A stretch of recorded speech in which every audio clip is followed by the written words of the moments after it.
मंगल सूत्र का ये एपिसोड चल रहा है। महामंगल सूत्र यानी मंगल होता है कल्याण, बेटरमेंट, अच्छा, यानी जो किसी का अच्छा हो जाए, कल्याण हो जाए, बढ़िया हो जाए, उसके लिए उसको मंगल बोलते हैं। मंगल का दिन भी इसलिए बोला जाता है, यानी कल्याणकारी दिन। सारे दिन वैसे कल्याणकारी होते हैं, मगर मंगल का मतलब है कल्याणकारी स्पेशल दिन। इस मंगल सूत्र में जो 38 सूत्र हैं या 38 बातें बताई गई हैं, जो 38 तरीके से चीजें अगर आप जीवन में अप्लाई करेंगे, उनको मानेंगे, उनको सीखेंगे, उनको जीवन में अभ्यास में लेके आएंगे, प्रैक्टिस में लाएंगे, व्यवहार में और बर्ताव में लाएंगे, तो आपका अवश्य ही मंगल होगा, इसकी गारंटी है। अवश्य ही कल्याण होगा, इसकी गारंटी है। ये मंगल सूत्र इतने ज्यादा, सूत्र बोलते हैं, सूत्र बाद में संस्कृत भाषा में बोला गया। ये मंगल सूत्र इतने ज्यादा फेमस और प्रमुख हैं कि लोगों ने अपनी याददाश्त के लिए 19 सूत्रों की, यानी मंगल जो मणि हैं या रत्न हैं, उनकी एक माला में पिरो के गले में डालना या हाथ में बांधना या कमर में बांधना, इस तरह से भी काम शुरू कर दिया। बाद में मान्यता में सिर्फ मंगल का सूत्र का एक माला सी रह गई और बाकी जो मंगल के गुण थे, जो उसका सही इस्तेमाल था, जो उसको जीवन में अप्लाई करना था, वो खत्म हो गया। और बाद के दिनों में तो सिर्फ महिलाओं के लिए एक बाध्यकारी आइटम रह गया, गुलाम बनाने का, स्लेम बनाने का आइटम रह गया कि आपको ये पहनना है, ये आपके पति की जीवन की लंबी आयु बढ़ाता है। एक धागा या एक कोई माला किसी पति के जीवन की लंबी उम्र कैसे बढ़ा सकती है, किसी का जीवन कैसे बढ़ा सकती है, ये एक बहुत ही हंसने वाली बात है। मगर अगर उन 38 बातों को माना जाए तो वो जीवन बढ़ा सकती हैं, परिवार का, बच्चों का, औरत का, स्वयं का, घर का, मोहल्ले का, पूरे देश का। इसकी गारंटी होती है क्योंकि ये सभी लोग समझते हैं और जानते हैं। तो इसमें जो आगे का सूत्र है वो इस प्रकार से है। बाहु सच्चंच सिपंच विनियो च सुशिक्षितो सुभाषिता च या वाचा एतंग मंगल मुत्तमं। बाहु सच्चंच सिपंच, बाहु सच्चंच का मतलब है बाहु सच्चंग च, बाहु सच्चंग च, बाहु सच्चंग, बाहु सच्चंग जो बोलते हैं पाली भाषा में, इसका मतलब है विद्वान, यानी कि जानकार, और च माने और, क्योंकि सूत्र लगातार आगे बढ़ रहा है तो और करके आगे बढ़ेगा। यानी कि एक मंगल सूत्र है जो 7वां है, वो ये कहता है कि आपको विद्वान होना है। विद्वान का मतलब पुरानी भाषा में क्या होता है? पुरानी भाषा में, जो पुराने समय में, बुद्ध के समय में या बुद्ध से पहले के समय में कोई कॉलेज, कोई स्कूल, कोई डिग्री तो होती नहीं थी। या तो छोटे मोटे कहीं किसी को जानकारी है, जैसे जानकारी किसी को हो गई। आज के समय में जैसे कॉलेज के अंदर किताबें पढ़ाई जाती हैं, मगर इसके अलावा जो घर में माँ बाप जानकारी देते हैं वो भी जानकारी है। जो मोहल्ले में कोई पड़ोसी जानकारी देते हैं वो भी जानकारी है, चाहे भले ही खराब है या अच्छी है, वो आपको चेक करना है, मगर जानकारी जानकारी है। तो विद्वान होना है यानी विद्या सीखनी है, यानी कि धारण करना है जो सामाजिक ज्ञान है, जो आर्थिक ज्ञान है, जो राजनीतिक ज्ञान है, जो संसारिक ज्ञान है, जो जीवन के उपयोगी सही तरीके से जीने का ज्ञान है, उसको धारण करना है, उसको सीखना है और अधिक से अधिक सीखना है। इसको विद्वान बोला करते थे।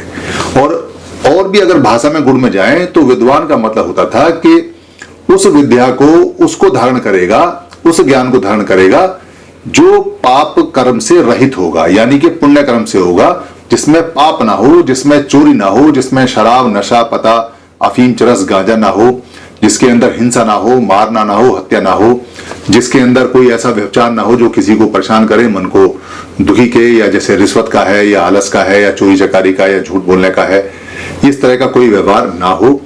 ना ही अदन्न दाना हो, यानी कि बिना किसी दान की वस्तु को लेने का कोई अधिकार ऐसा हो। तो इस तरह के ज्ञान को अधिक से अधिक मजबूत करना है, इकट्ठा करना है, ये गुण उसके अंदर होना चाहिए। ऐसा नहीं है कि चोरी करने के ज्ञान को बहुत सीख ले, या डकैती करने के ज्ञान को बहुत सीख ले, या दुकान पे कम तोलने के ज्ञान को कह दे कि मुझे बड़ी विद्या आती है, या जो आज की डेट में जो कारोबार होता है, जो सेंसेक्स होता है, या जो शेयर मार्केट में होता है, वहां चोरी चकारी करे, सरकार का बहुत ज्यादा शेयर का पैसा चुराए, या इनकम टैक्स चुराए, या सेल टैक्स चुराए, उसको बहुत बड़ी विद्वता कह दें। या कोई सरकारी अफसर ऐसा बने जो बहुत ज्यादा रिश्वत ले, कहते बड़ा विद्वान है, बड़ा कारगर है, बड़ा साज है। या कहीं कोई डग्गे मारी का काम सीख ले, या कहीं किसी को परेशानी दबाने का काम सीख ले, उसको ऐसी विद्वता नहीं चाहिए।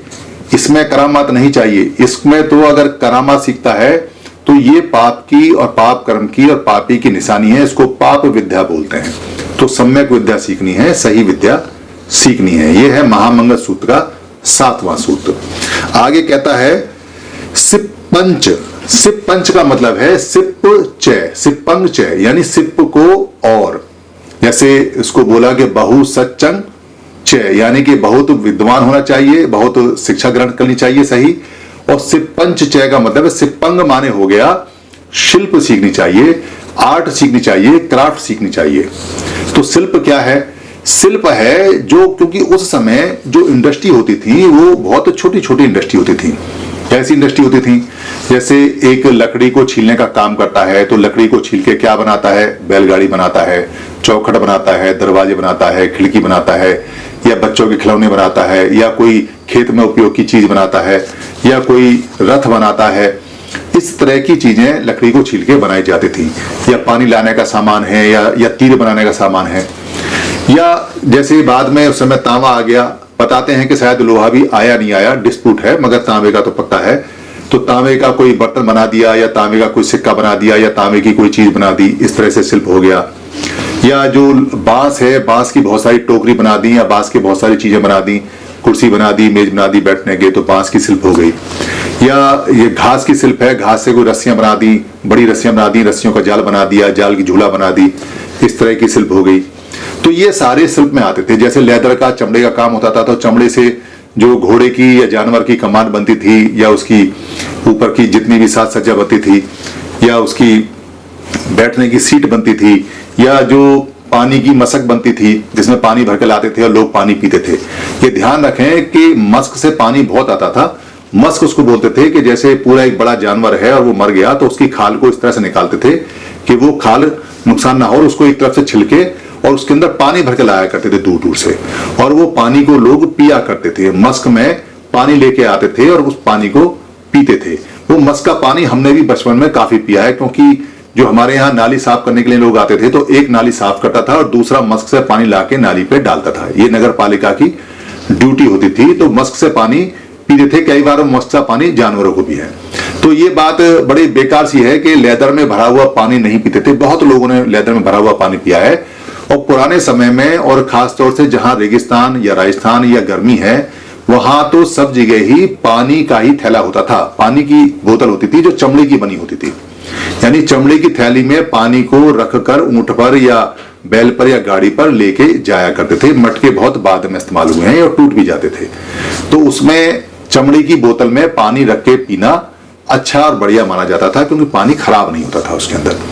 तो इस तरह का शिल्प हो गया। या और शिल्प हो गए, जैसे औरतों के श्रृंगार का सामान है, या मालाएं हैं, या फूल हैं, इस तरह का सामान है। या कपड़े बनाने का शिल्प है, या चप्पल बनाने का शिल्प है, या कपड़ों को सिलने का, हाथ से सिलने का शिल्प है। ये छोटे छोटे शिल्प के काम होते थे। और उस समय तक सोना भी आ गया था, तो सोने का भी कोई ना कोई आइटम बनाने का सोने का शिल्प हो गया था। तो ये सारे शिल्प है। तो यानी कि शिल्प भी सीखना चाहिए। आज के समय तो शिल्प बहुत ज्यादा है, इंडस्ट्री बहुत ज्यादा है, हजारों तरह के काम शिल्प में आ गए हैं। तो व्यक्ति को शिल्प सीखना चाहिए, काम सीखना चाहिए। काम सीखने से उसकी तरक्की होगी और उसका जीवन आगे बढ़ेगा। यह है महामंगल सूत्र में मंगलकारी जो आइटम है, आइटम नंबर 8। आगे कहता है सुभाषिता च या वाचा। सुभाषिता च या वाचा। सुभाषिता, भाषण करता है कोई, जैसे मैं बोल रहा हूं तो उसको भाषण बोलते हैं। तो भाषण माने भाषती, यानी कि जो भाषता है, बोलता है, इसको संस्कृत भाषा में भाषण बोलते हैं। पाली में भाषण है, भाषा बोलते हैं, संस्कृत भाषा में भाषा बोलते हैं। शय पाली में नहीं होता, इसलिए भाषा या भाषती।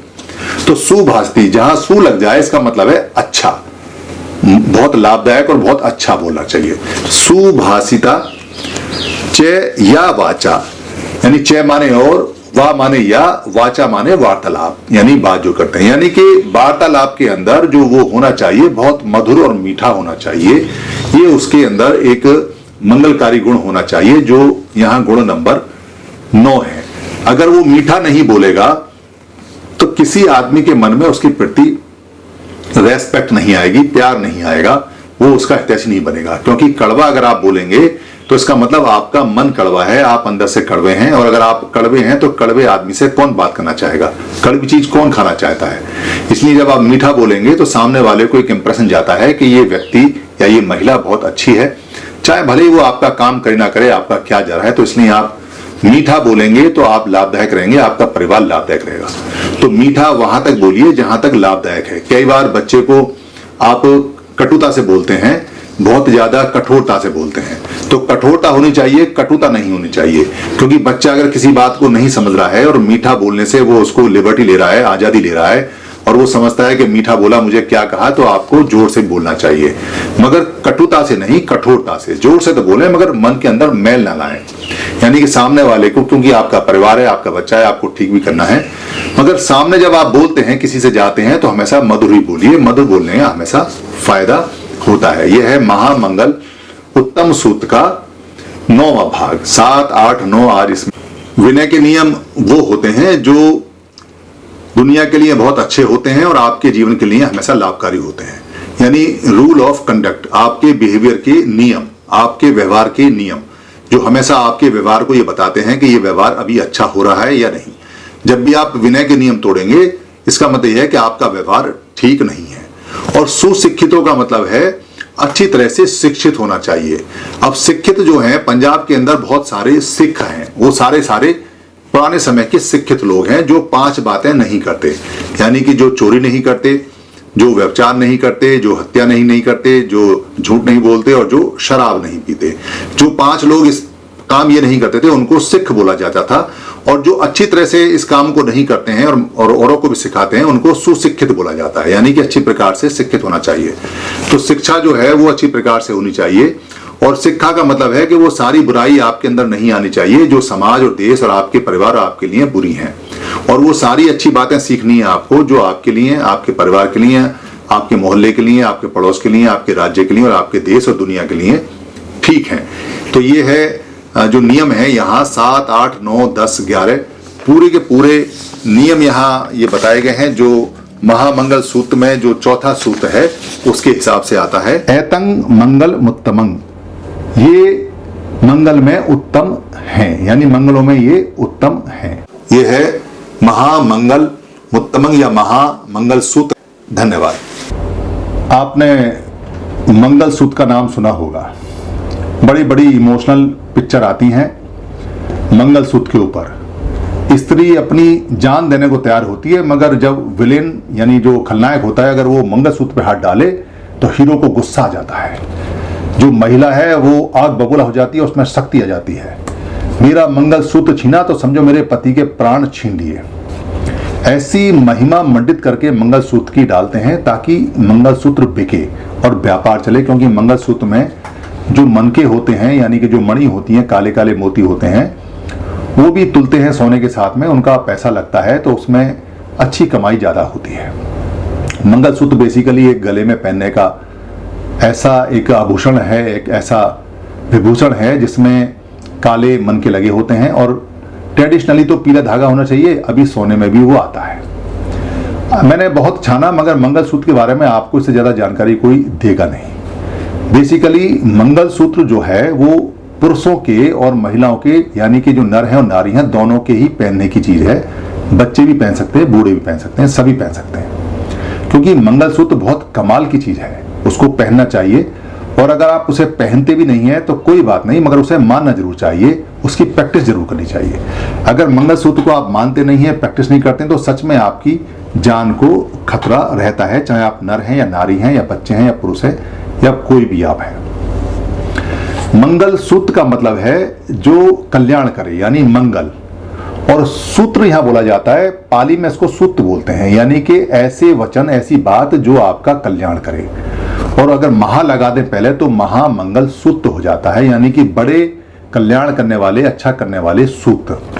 इन सूत्रों को, ये सूत्र लोगों का कल्याण करते थे। बुद्ध की वाणी है, 38 उन्होंने बताए, 38 महिलाओं के लिए, पुरुषों के लिए, बच्चों के लिए, सभी के लिए समान है, सभी के लिए बराबर है, खाली महिलाओं के लिए नहीं है। मगर पुरुष ने इन नियमों पर चलना बंद कर दिया, इसलिए पुरुषों ने इसकी महिमा खत्म कर दी और महिलाओं को जबरदस्ती दिया गया कि तुम्हें ये मंगलसूत्र मानने पड़ेंगे, तुम्हें याद रहे इसलिए तुम्हारे गले में ये 19 मनकों की माला, यानी कि 19 मोती इधर हैं, मणि इधर हैं और 19 मणि इधर हैं काले रंग की। काले मतलब काले लोग होते थे इसलिए काले हैं।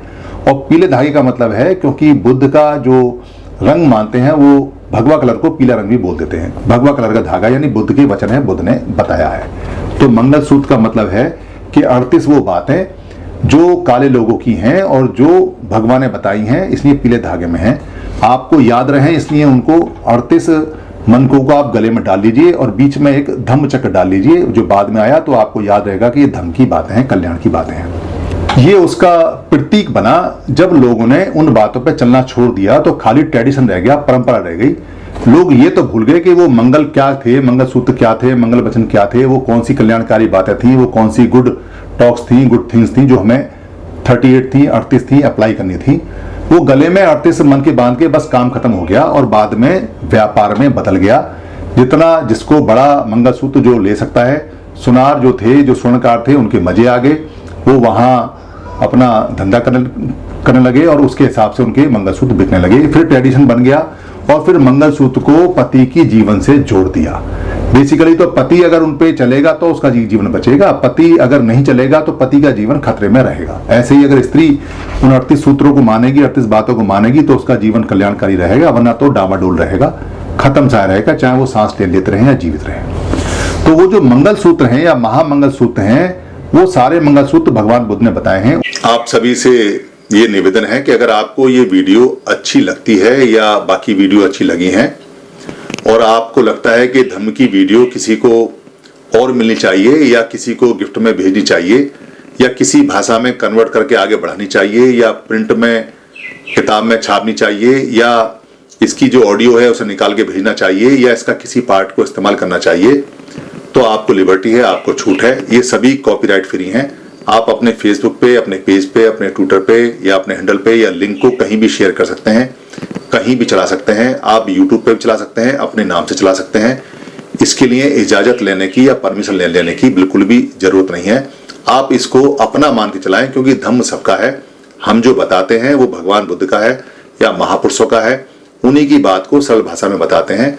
हमारा सिर्फ इतना राइट है इस पे कि हम इसको लोड कर देते हैं, बाकी सारी ये पूंजी आपकी है। धन्यवाद। नमो तस्सै भगवतो अरहतो सम्मा सम्बुद्दस्सै। नमो तस्सै भगवतो अरहतो सम्मा सम्बुद्दस्सै। नमो तस्सै भगवतो अरहतो सम्मा सम्बुद्दस्सै।